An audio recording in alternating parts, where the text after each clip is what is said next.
Foi uma infância difícil, muito difícil, uma adolescência mais difícil ainda, por conta das coisas que eu vim sofrendo ao longo da minha fase, né, de crescimento. Deu início na minha vida uma série de feridas, de marcas muito profundas, devido ao abuso sexual, que começou ainda muito cedo na minha vida. Eu tinha 7 anos de idade quando isso se iniciou, por pessoas muito próximas a mim, por pessoas da minha família, do meu convívio mesmo, dentro da minha casa. E aconteceu de uma maneira que eu acredito que é o que acontece nos dias de hoje. As pessoas não imaginam que isso pode estar acontecendo dentro de casa. Eu me lembro perfeitamente de como isso aconteceu, de como deu início. Eu estava brincando no quintal da casa onde eu morava com a minha mãe, e eu me lembro que nesse dia começou com uma das pessoas, no caso um dos meus tios, que começou a fazer um carinho diferente em mim. E após essa carícia começou-se então uma relação mais próxima, né? Uma coisa mais pessoal. Eu não tinha muito entendimento do que aquilo estava acontecendo, mas eu sabia que não era legal, que não era certo o que estava de fato acontecendo. E como é natural de se acontecer, eu me calei, eu me fechei, não contei para os meus pais logo de início. Os anos foram se passando, eu já estava com 10 aninhos de idade, e aí mais uma outra pessoa da minha família também se aproximou, e o contato com o abuso também deu início, começou a criar formas um pouco mais abusivas. E aí, nesse período, a minha alma já estava completamente com um buraco gigantesco, né? Porque eu me fechei muito após esses acontecimentos, não contei para minha família do que estava acontecendo. Pelo contrário, eu sempre culpava muito os meus pais pela ausência deles, porque o que nós tínhamos de imediato era a resposta de que eles tinham que sair para trabalhar, para sustentar a família. E aí ficava um conflito em mim, porque tipo, poxa vida, do que adiantou sair tanto, se ausentar tanto, e não conseguiu perceber o que estava acontecendo dentro de casa, né?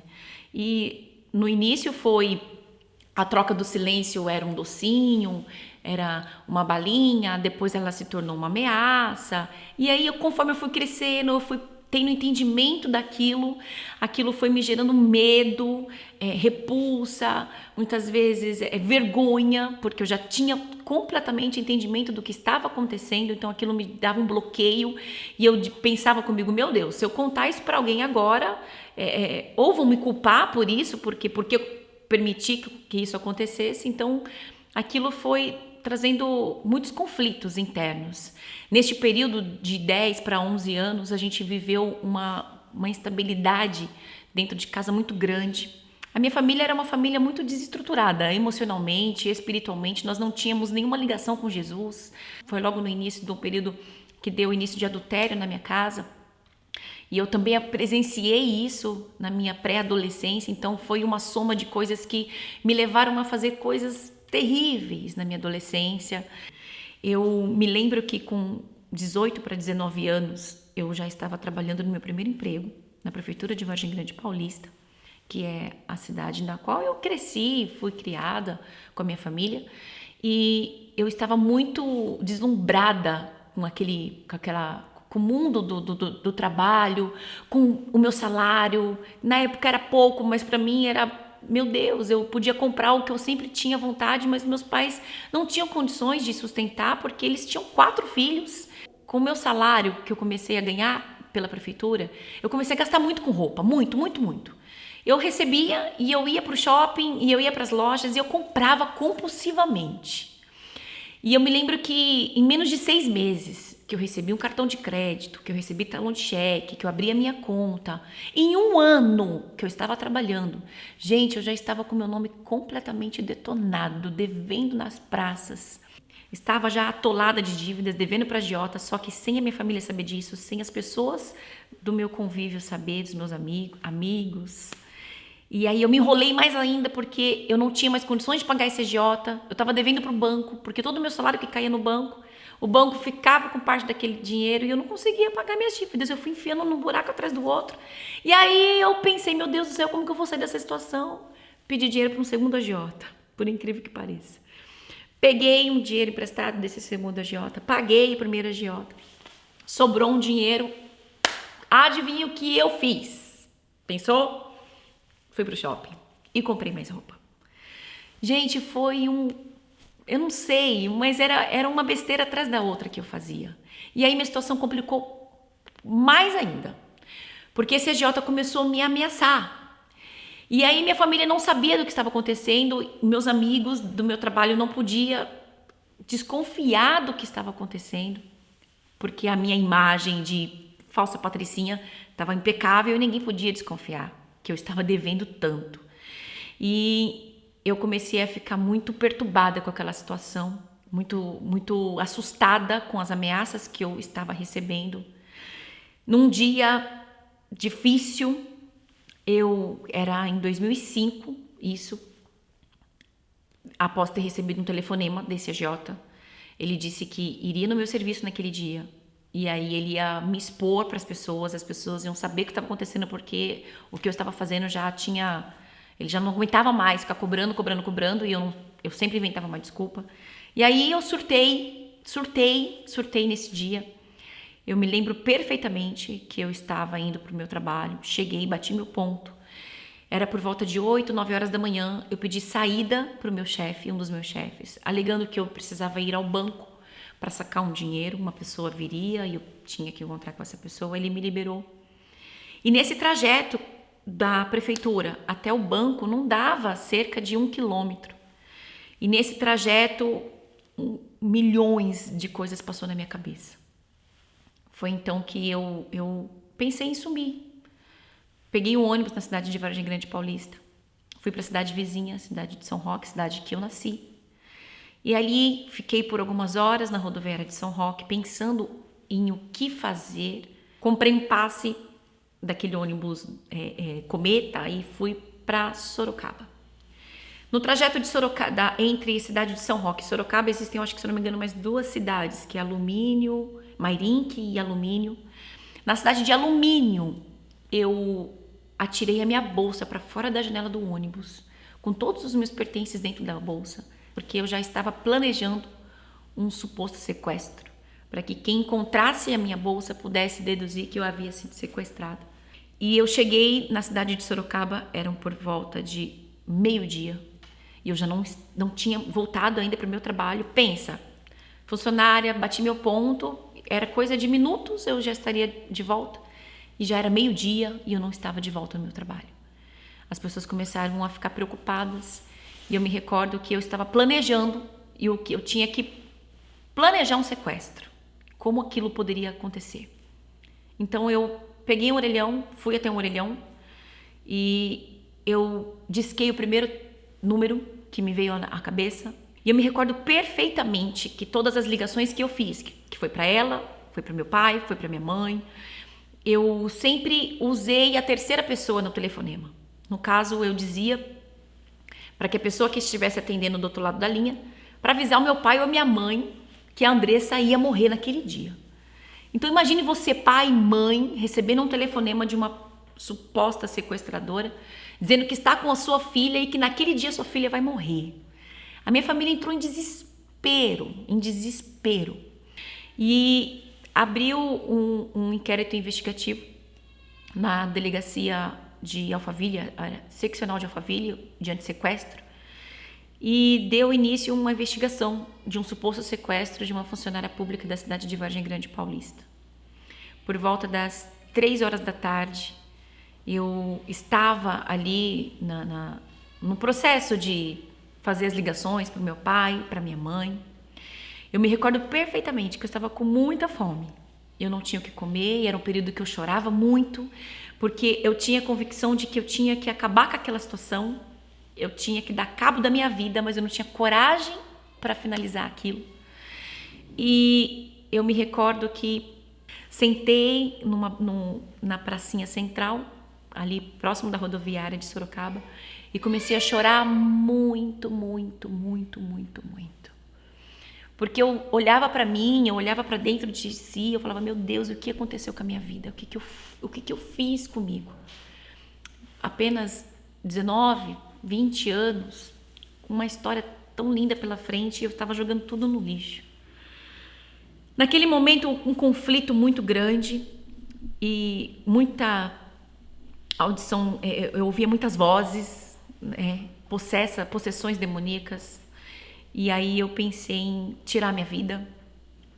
E aí eu comecei a pensar no que eu poderia acontecer para que aquilo pudesse ser executado. Eu olhava para as avenidas, os viadutos. Ora eu pensava em me jogar na frente de um carro, de um caminhão, ou me jogar para cima da ponte, enfim, mas eu não tinha coragem para fazer aquilo. Então era um conflito, era uma briga interna. Eu avistei a igreja que estava de portas abertas, eu entrei correndo dentro daquela igreja. Uma pastora estava ali e eu me joguei no colo daquela pastora e eu pedi socorro para ela, eu pedi ajuda para ela. Eu falei, pelo amor de Deus, me ajuda, me socorre, eu preciso de ajuda. Aquela pastora me pegou no colo, me levou para dentro da igreja e eu inventei uma história de que eu tinha fugido de casa porque eu tinha brigado com a minha família. E eu fui para dentro daquela igreja pedindo ajuda e aquela mulher me socorreu. E eu falei para ela assim, eu não posso voltar para minha casa hoje. Ela falou, onde você é? Eu falei, eu sou de Vargem Grande Paulista. Ela falou, meu Deus, você está muito longe da sua casa. Eu falei, então deixa eu dormir aqui na igreja hoje. Eu não posso voltar hoje para minha casa. Aquela mulher falou, não, na igreja é frio, você vai para minha casa. Ela, sem me conhecer, ela me levou para casa dela naquela noite. E eu passei uma noite desesperadora, gente, porque eu tinha certeza que a minha família em Vargem Grande estava desesperada com o meu desaparecimento. Eu sempre usando uma terceira pessoa de que a Andressa ia morrer, Andressa ia morrer, Andressa ia morrer. E aí eu passei uma noite desesperadora.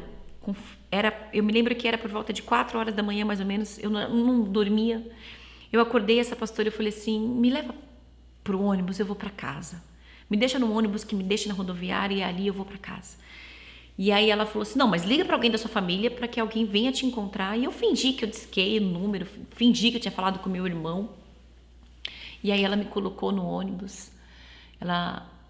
E eu estava próxima da rodoviária, já era por volta de 5h30, 6 horas da manhã. Já estava amanhecendo o dia, estava para clarear o dia. E eu dei sinal de parada nesse ônibus. Desci do ônibus, mais uma vez com esses conflitos, aquelas vozes, uma sensação horrível, um vazio absurdo. E aí eu comecei a olhar de um lado para o outro. Eu me lembro que era uma rua, era um lugar que eu desci, era um lugar de terra, não tinha asfalto, tinha poucas casas. Tinha uma padaria que estava começando a abrir aquela padaria. E aí eu olhei para aquele lugar e falei, meu Deus, o que eu vou fazer? Eu preciso aparentar que eu fui sequestrada. Eu não tinha uma mancha de machucado, não tinha nada. Eu tinha tomado banho na casa daquela mulher. Embora eu tinha colocado as mesmas roupas, mas estavam limpas. E aí eu comecei a elaborar um plano para que as pessoas pudessem entender que quando me encontrasse, eu tinha sido sequestrada. Acredite se quiser. Mas eu fiz xixi na minha roupa, com aquela urina que caiu no chão, eu fiz um montinho de barro. E aí eu sujei minha roupa, sujei o meu cabelo. E essa parte é uma parte muito difícil, é delicada, é uma parte que eu não gosto muito de me recordar, porque, gente, é um assunto tão difícil, existem tantas pessoas, eu converso com tantas meninas que sofrem isso, e é muito difícil. A automutilação. E eu peguei pedras que estavam naquela rua e eu comecei a bater na minha cabeça até começar a sangrar. Eu riscava minhas pernas, os meus braços, eu puxava meu cabelo, eu dava soco em mim para que a pessoa que me encontrasse pudesse presenciar uma cena que eu fui machucada, que me bateram muito em mim.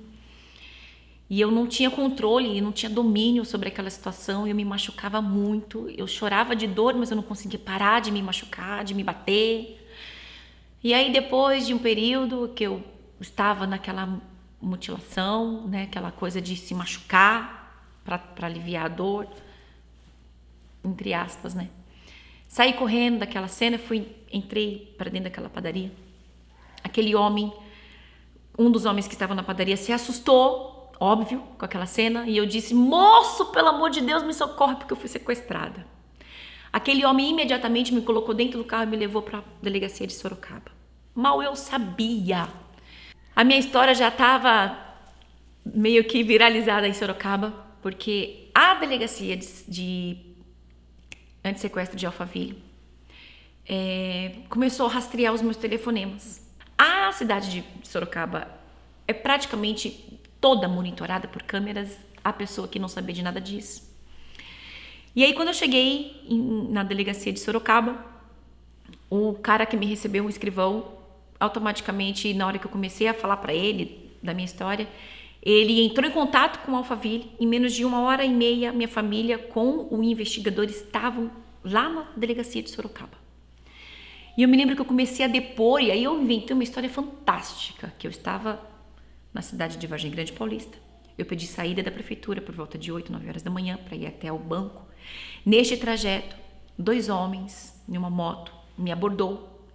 Um deles estava armado, me forçou a entrar num carro preto de 4 portas. Quando eu entrei naquele carro, estavam 2 pessoas na frente.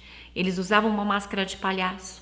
E ali eu comecei a contar a história de um suposto sequestro. Me levaram para a cidade de Sorocaba, me fizeram tomar xixi, bateram muito em mim. Enfim, eu comecei a falar coisas absurdas e absurdas. Nesse período que eu estava depondo, meus pais chegaram com o investigador. Me tiraram de Sorocaba e eu achei que eu estava indo para casa. Fomos para Alphaville. E o delegado me chamou para uma sala separada. Me colocou frente a ele, eu sentei e à mesa, e ele sentou na minha frente e colocou 4 fotos de 4 lugares diferentes que eu passei em Sorocaba. Gente, ali minha perna tremeu. Porque ele tinha fotos minhas nos orelhões que eu fiz as ligações. E ali eu estava sozinha nas fotos e ele queria saber quem era a mulher que as pessoas que foram chamadas para depor, que receberam o telefonema, ele queria saber quem era aquela mulher que fazia as ligações. E aí ele cruzou os braços e ele falou, cadê a mulher? Aí eu falei assim para ele, não tem mulher. Aí ele disse, eu sei. E aí ele mudou a feição, ele mudou a expressão, ele falou assim, você tá me achando com cara de palhaço? Ele falou desse jeito, você acha que eu sou idiota? Aí ele colocou as fotos assim, ele falou assim, o que você fez é crime. Você forjou o teu próprio sequestro. Gente, quando ele falou isso, meu Deus do céu, eu já estava nervosa por tudo que estava acontecendo. Aí, pra mim, eu perdi meu chão. E eu recebi voz de prisão com 20 anos. Aquele delegado disse pra mim que eu estava presa. Quando ele me deu voz de prisão, eu fiquei tão desesperada, mas tão desesperada, que eu caí de joelho dentro daquela delegacia, naquela sala. E eu pedi socorro para aquele homem. Eu falei, pelo amor de Deus, você tem que conhecer a minha história. Você não sabe por que eu fiz isso, mas me ajuda, eu tô precisando de ajuda. E aí ele disse, pois bem, o que foi que você fez? Ele me ouviu. E eu fingi, menti, uma história louca. Aquele delegado ouviu aquilo, ele disse assim, cara, você é louca. Não é de uma cela que você precisa de um manicômio, porque uma pessoa fazer o que você fez é de um manicômio, de um hospício que você precisa. E aí, depois de muito tempo me interrogando, me investigando, ele transferiu o processo para a delegacia de Vargem Grande Paulista, e com a única condição, eu era obrigada a passar por uma sessão de psiquiatria. Eu tinha que fazer sessões com psiquiatra. Foi a condição que aquele delegado deu para que eu não fosse presa naquele momento, porque o inquérito não havia sido encerrado. Fomos para Vargem Grande, a notícia se espalhou, a cidade é pequena, todo mundo conheceu, de fato, ficou conhecendo o que tinha acontecido, e foi uma situação que trouxe muito constrangimento para minha família. Meu pai era muito conhecido na cidade, e nós fugimos de Vargem Grande para a cidade vizinha. Meu pai foi transferido, minha mãe foi mandada embora, meus irmãos... Ai, gente, foi uma situação muito difícil na família.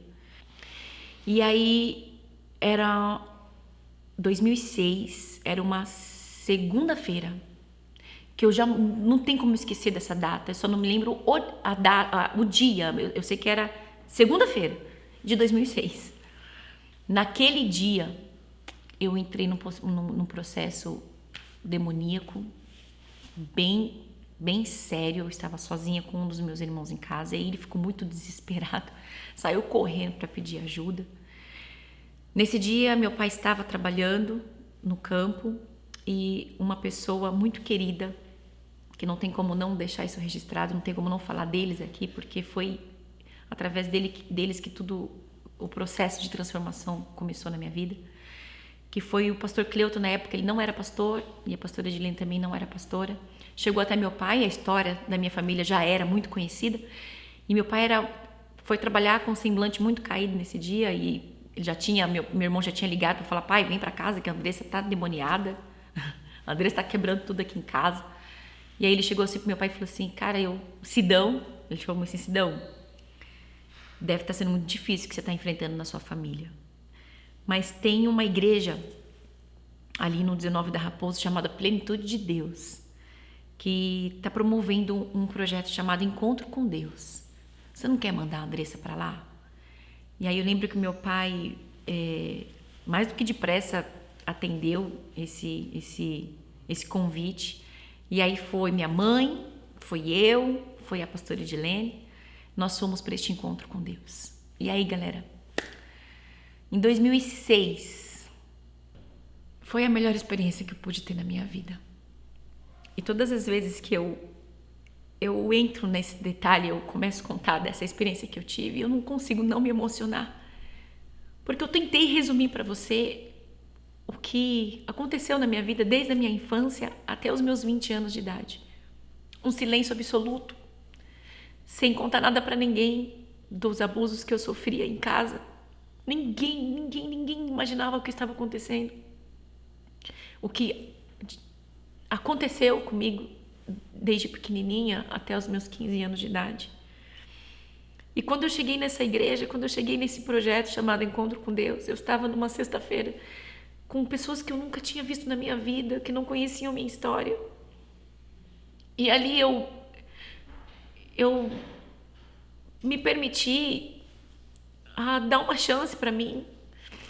E eu me lembro que era uma sexta-feira que estava frio, eu estava com aquela bendita daquela touquinha. E ia começar uma das ministrações desse encontro. E eu saí no quarto até a sala de ministração. O céu estava todo estrelado. Eu lembro que eu dei um grito de socorro, que eu caí de joelho no chão e eu falava assim: Deus, eu não aguento mais, eu preciso de ajuda.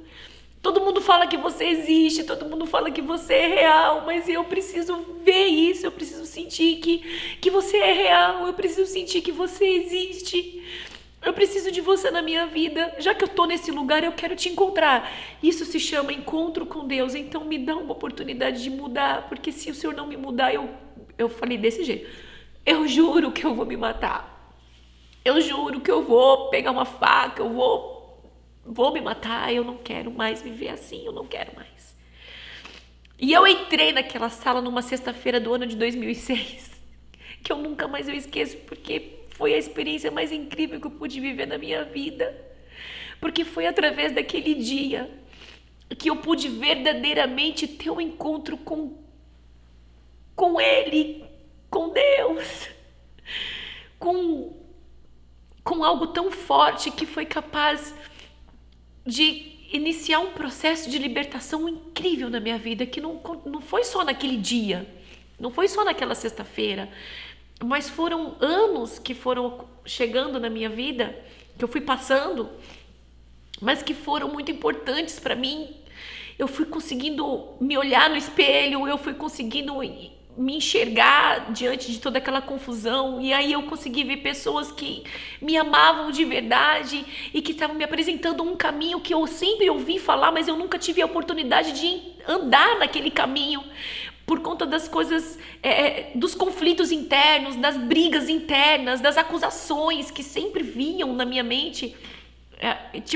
Eu sempre tinha uma desculpa para os erros que eu cometia. Foi por conta disso, foi por conta do abuso, foi por conta de fulano, foi por conta de ciclano, por isso que eu fiz isso, aquilo outro. E aí, gente, eu encontrei com ele. Eu senti ele me abraçando, eu senti ele me acariciando. Eu senti ele me limpando, porque eu me sentia tão suja, me via os abusos e eu me sentia tão suja, porque quando eu tinha 7 aninhos eu não tinha entendimento daquilo.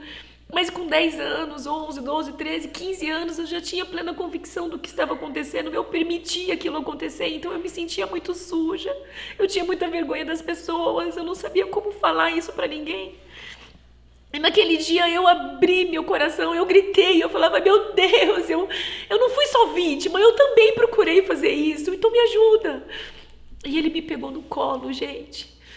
E eu não consigo descrever para você, porque a voz só eu ouvi.